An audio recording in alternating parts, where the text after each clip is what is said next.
తాకట్టులో ఉన్న బంగారాన్ని విడిపించి ఆ రోజు ఆన్లైన్ రేటుకే మేము కొంటాం. Sharma gold company. నమస్తే రమగారు. నమస్తే జయ. రమగారు, అప్పు ఇచ్చేటప్పుడు లేదా పుచ్చుకునేటప్పుడు సంతకాలని, సాక్ష్యాలని రకరకాల హడావుడి చేస్తూ ఉంటాం.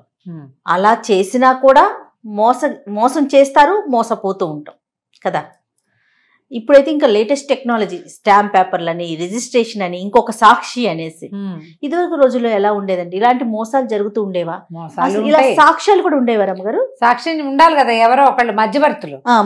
మధ్యలో ఒకళ్ళు ఉండి ఒకళ్ళు అప్పిచ్చేవాడు, ఒకళ్ళు తీసుకునేవాడు. ఒక కాగితం రాయించుకోవటము, లేకపోతే ఫలానా వాళ్ళు ఊళ్ళో ఉన్న పెద్ద మనుషులు ఎవరో మధ్యవర్తిగా ఉండటము, మున్సబ్ గారు, కరణం గారు ఎవరైనా మధ్యలో ఉండి ఇప్పించటము, వాళ్ళ మాట నడవాలి కదా, అలా ఉండేది. అయితే అన్ని చోట్ల అలా ఉండదు కదా. ఏదో మనం తెలుసు కదా అని 10, 20, 25 చేబదుళ్ళు ఇవ్వటం అలా చేసేవాళ్ళు ఇదివరకు. ఇచ్చిన వాడు వెనక్కి తిరిగిస్తాడు, ఇవ్వని వాడు ఎగ్గొట్టేస్తూనే ఉంటారు. అలా అదొక పద్ధతి, అదొక పందా మనుషులది. ఇలాంటి దాని మీద ఒక కథ చెప్తాం. పూర్వం ఒక పల్లెటూరులో నారాయణ శెట్టి గారని ఒక వ్యాపారస్తుడు ఉండేవాడు. ఓ రోజు ఆయన కొంచెం వర్షాకాలం ఎక్కడికో నడిచి వెళ్తున్నాడు. అప్పట్లో అంతా నడకలే కదా. అవును. వెళ్తుంటే ఆయనకు కోటయ్య అని ఒక రైతు కనపడ్డాడు. కనపడేసరికల్లా ఏదో పిచ్చాపాటి మాట్లాడుకున్నారు. ఆ కోటయ్య ఏమన్నాడంటే, బాబు వానాకాలం వచ్చేసింది, ఇల్లంతా కురిసిపోతుంది, రూపాయి లేదు, చాలా కష్టాల్లో ఉన్నాను, ఇల్లు కప్పించుకోవాలి మొదట, తర్వాత ఏమో ఇల్లు కప్పటంతో పాటుగా కొంచెం వ్యవసాయానికి కొద్దిగా పెట్టుబడి కూడా కావాలి అని చెప్పి ఒక 200 ఇప్పించండి, వీలు వెంబడి తీర్చుకుంటాను అన్నాడు. అనేసరికి ఈ నారాయణ శెట్టి గారు కొంచెం మెతకవాడు. సరే, ఆ దారిలో నడుస్తూ ఏమన్నాడు, అలాగేలే కోటయ్య, ఎప్పుడు చెల్లేయగలవు చూసుకుని చెప్పన్నాడు. చూస్తుంటే, ఏముంది బాబు, ఈ వ్యవహారం అంతా తెమిలి ఇల్లు కప్పేసుకుంటాము, పొలం పంట వేస్తాను, పంట వచ్చాక మీ డబ్బు మీకు ఇవ్వనా పువ్వుల్లో పెట్టి అన్నాడు. అనేసరికల్లా ఇప్పుడు దారే పోతున్నారు ఇద్దరు ఒక దారిలో. అక్కడ ఎవరుంటారు మధ్యవర్తులు? కాగితాలు రాసుకోవడానికి నువ్వు వాళ్ళ ఇంటికో వాళ్ళు మీ ఇంటికో వస్తే ఏదో కాగితము ఒక వ్యవహారము. రోడ్డు మీద నడిచి వెళ్ళేటప్పుడు కదా ఈయన ఏం చేశాడు, రొంటినున్న నోట్ల కట్టలోంచి 200 రూపాయలు తీసి కోటయ్య చేతిలో పెట్టాడు. నోట్లు వచ్చినాయి ఈ కథ నాటికి. పని చేసుకో, వీళ్ళు వెంబడి తీర్చేసేయి, వడ్డీ ఏం వద్దులే అని చెప్పాడు. వడ్డీ వద్దులే అని చెప్పిన వాడు ఎంత మంచివాడు మరి. సరే, పని అయిపోయింది, వర్షాకాలం పోయింది, తర్వాత కోటయ్య పనులు అయిపోయినాయి. 2 సంవత్సరాలు గడిచినాయి. గడిచేసరికల్లా ఈయన చూస్తున్నాడు, ఎప్పుడో ఇస్తాడని. ఒకనాడు ఒక బజారు వీధిలో ఎదురుపడ్డాడు కోటయ్య. ఈయన అన్నాడు, కోటయ్య, నీ పనులన్నీ అయినాయా, వ్యవసాయం అది బాగుందా అంటే, అన్నీ బాగున్నాయి బాబు, అంతా కులసాబాబు. మరి నా బాకీ ఎప్పుడు ఇస్తావు అన్నాడు ఆయన. ఏం బాకీ అనేసాడు కోటయ్య. అదేమిటి, నేను నీకు 200 ఇస్తుంది కదా, నీ ఇల్లు అవి కప్పించుకోవడానికంటే. మీరు ఇల్లు నా ఇల్లు కప్పించుకోవడానికి మీరు ఇవ్వటం ఏమిటండి, మీరైతే నాకేమి ఇవ్వాల, ఒకవేళ కాగితం ఏదైనా రాసుంటే పంపించండి, చెల్లుబాటు చేస్తా అనేసరికి ఆయన శెట్టి గారు ఉన్నాడు, అబ్బాయి మన ఇద్దరం కాగితం ఎక్కడ రాసుకున్నాము, ఆ వాళ్ళు ఎక్కడికో వెళ్తూ కదా మనం మాట్లాడుకున్నాం, నువ్వు అడిగితే నేను జేబులోంచి తీసిస్తాను కాదు నీకు అన్నాడు. అనేసరికి ఏమంటే కాగితాలు లేకుండా ఈ రోజులో ఎవరైనా ఇస్తారండి, మీరు నోటి మాటగా ఇచ్చానని చెప్తున్నారా, పైగా మీరు వ్యాపారస్తులు, అంతెలివి తక్కువగా మీరు నాకు ఇచ్చానని చెప్పడం ఏంటండి, అసలు నేను మీ దగ్గర రూపాయి తీసుకోలేదు, మీరు ఇవ్వాల్సిన అవసరం ఏముంది అన్నాడు. అది పైగా ఇద్దరు ఆయన నిదానంగా మాట్లాడుతున్నాడు, వీడు ఇవ్వదలుచుకోలేదు, అదాటన గట్టిగా అదురుగా మాట్లాడేశాడు.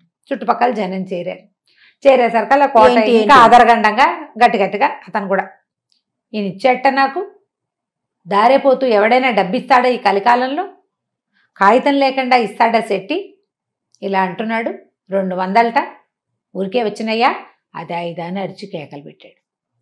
నారాయణ శెట్టి గారు చాలా మృదు స్వభావి, మంచివాడు, కొంతమందికి తెలుసు, అందరికీ తెలిసినా కూడా ఈ కాగితం పత్రం లేకుండా శెట్టి ఎందుకు ఇస్తాడు డబ్బు. కొద్దిమంది అతని పక్షం, కొంతమంది ఈయన పక్షం అయ్యారు. అయితే ఈ జనాల్లో ఎవరో ఒకళ్ళిద్దరు ఏమన్నారంటే, శెట్టి గారు ఎందుకంటే బాధన, మున్సబ్ గారి దగ్గర తీసుకెళ్దాం తగాదాని, ఆయన చూస్తాడు కదా. సరే, అక్కడి నుంచి ఏమైంది, మున్సబ్ గారికి కోటయ్య తెలుసు, నారాయణ శెట్టి గారు తెలుసు. సరే, రేపొద్దున మున్సబ్ గారికి చెప్దామనుకుని ఆ గొడవల నుంచి ఆయన లేచి వెళ్ళిపోయాడు.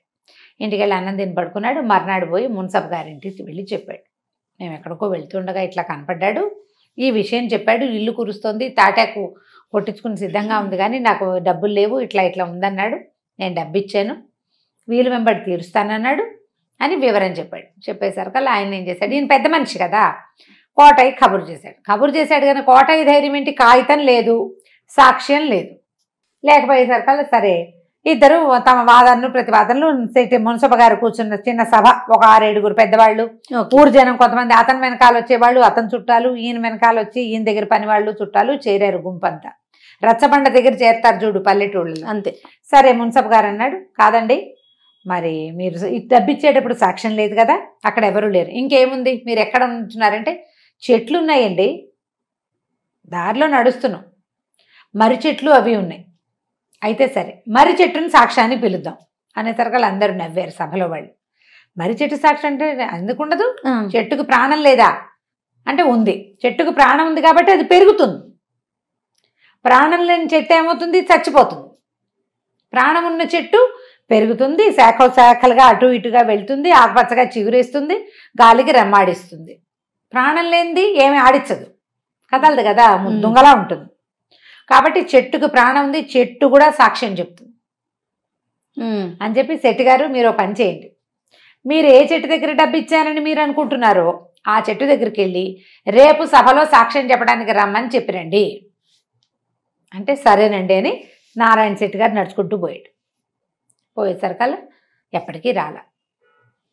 ఈ మున్సబ్ గారు అన్నాడు, ఏమిటి శెట్టి గారు ఇంకా రాలేదు, ఇంతసేపు అయింది అనగానే ఈ కోటయ్య అన్నాడు, ఎక్కడండి, ఆ పొలం గట్టు చెరువు గట్టు అంతా నడిచెళ్ళద్దా, చెరువు గట్టు అంతా నడవాలి, అసలే వర్షాకాలం బురదగా ఉంది, ఈ బురదలో ఆయన నడవాలి, ఆ ముందుకెళ్ళాలి, తోపులోకి వెళ్ళాలి, తోపులో తాడి చెట్ల మధ్యలో ఉన్న మర్రి చెట్లని, అసలు మర్రి చెట్టు ఏదో ఆయన గుర్తుపట్టాలి, ఓ సమయం పట్టదు మరి అన్నాడు. అనగానే మున్సబ్ గారు లేచి చేతిగారితో పెడేయాలమని ఒకటి కొట్టాడు కోటయ్యని.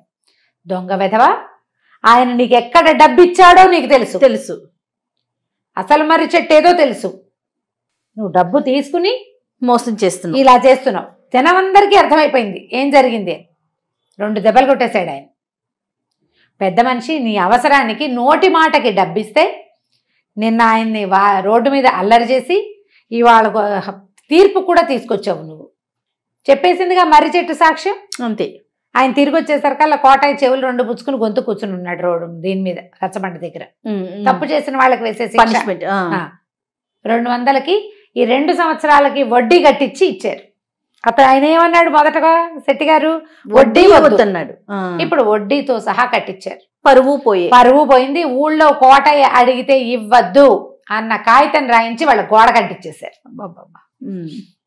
కోటయ్యకి అప్పు ఇవ్వకూడదు. కథ కంచికి మనం భలే ఉండి రమ్మగారి స్టోరీస్ మాత్రం. నమస్తే అండి. నమస్తే జయ.